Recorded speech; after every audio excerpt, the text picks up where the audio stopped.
Ինչ նկատի ունի Ալիևը, երբ Սյունիքի ամերիկյան ճանապարհը, ավելի կոնկրետ թրիփը, Թրամփի միջազգային խաղաղության ու բարգավաճման երթուղին անվանում է այսպես կոչված Զանգեզուրի միջանցք։ Քաղաքական աշխարհի գլխավոր ամբիոնից ճիշտ մեկ շաբաթ առաջ հարցրեց Հայաստանի վարչապետը։ Ադրբեջանցի գործընկեր, իմաստ կա, որ պարզաբանեք, ձևակերպեց Փաշինյանը։ Հաստատված խաղաղության նկատմամբ խնամքի հոգատարության համատեքստում շատ կարևոր է խաղաղամետ, լեգիտիմ եւ համաձայնեցված խոսույթի կիրառումը նաև այս նախագծի մասին։ Ադրբեջանի նախագահը, ում հետ ընդունել ենք Վաշինգտոնի հռչակագիրը,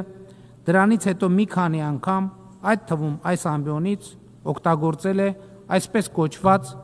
Զանգեզուրի միջանցք արտահայտությունը։ Նման արտահայտություն Վաշինգտոնում համաձայնեցրած փաստաթղթերում չկա։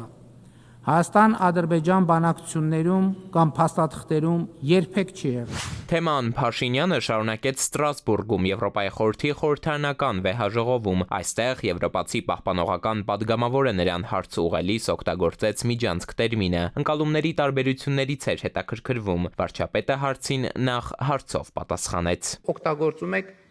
Զանգեզուրի միջանցք արտահայտությունը։ Որտեղից այդ արտահայտությունը ձեզ։ Որտեղ եք կարդացել այդ արտահայտության մասին։ Նման արտահայտություն չկա,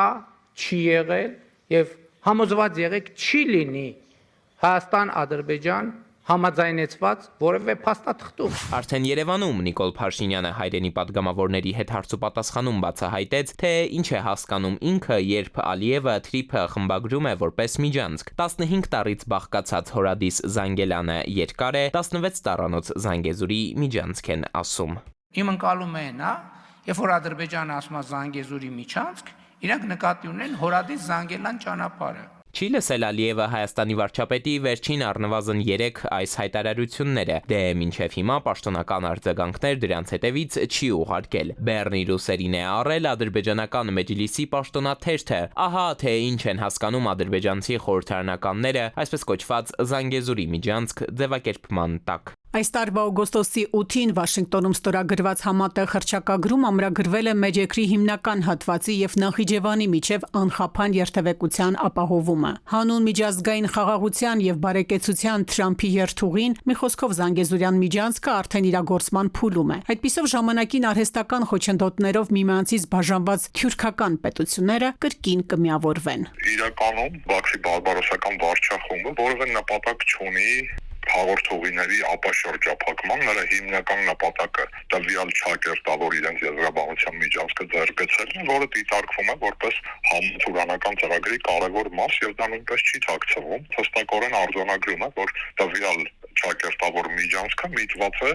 թուրանական պետությունները, թյուրքալեզու պետությունները կրկին միավորելուն, թե երբ են նրանք միավորված եղել, դա այլ հարց է, նման բան չի եղել, բայց շեշտվում է հենց կրկին բառը, ուստի այստեղ որևէ կասկած չկա, որ մենք գործ ունենք ծավալապաշտական համաթուրանական ծրագրի հետ, որի համատեքստում Հայաստանը եւ Սյունիքի մարզը դիտարկվում է ծավալապաշտական նկարտումների հիմնական օբյեկտ։ Բաքվում ի դեպ առաջիկա օրերին թուրքալեզու պետությունների առաջնորդներն են հավաքվելու, իրենց գագաթաժողովն է, եւ պրոֆեսոր Ոսկանյանը վստահ է, ադրբեջանական քարոզչամեքենան տենդենսը առավել նկատելի կդարձնի։ Կարծում եմ, որ այդ չակերտավոր գագաթնաժողովի համատեքստում նույնպես խնդիրը քննարկվելու է տարբեր պետությունների ղեկավարների հետ, հատկապես խոսքը վերաբերում է Ադրբեջանի եւ Թուրքիայի մասին, որովհետեւ այս հարցում կարծեք թե կողմերը բարեկարծություն չունեն։ Նույն այս ընթացքում նկատենք Ադրբեջանի պետական աջակցության գործակալությունը հրապարակել է այսպես կոչված Զանգեզուր երգի տեսահոլովակը։ Գլխավոր դերում էքսկավատորավար Իլհամ Հեյդարովիչն է։ Նրանից բացի այստեղ են նաեւ 6 բայաթիստները։ Կադրում երևում են բիբլիական Արարատի, Նորավանքի ու Զորաց քարերի տեսարանները։ Ցնծացեք Թուրանի ցեղեր միավորող բազուկն է գալիս։ Ադրբեջանցիների ոտքերը գետնից կտրվել է, 7-րդ երկինք են հասել։ Էդուարդ Պողոսյան, ժամը լրատվական։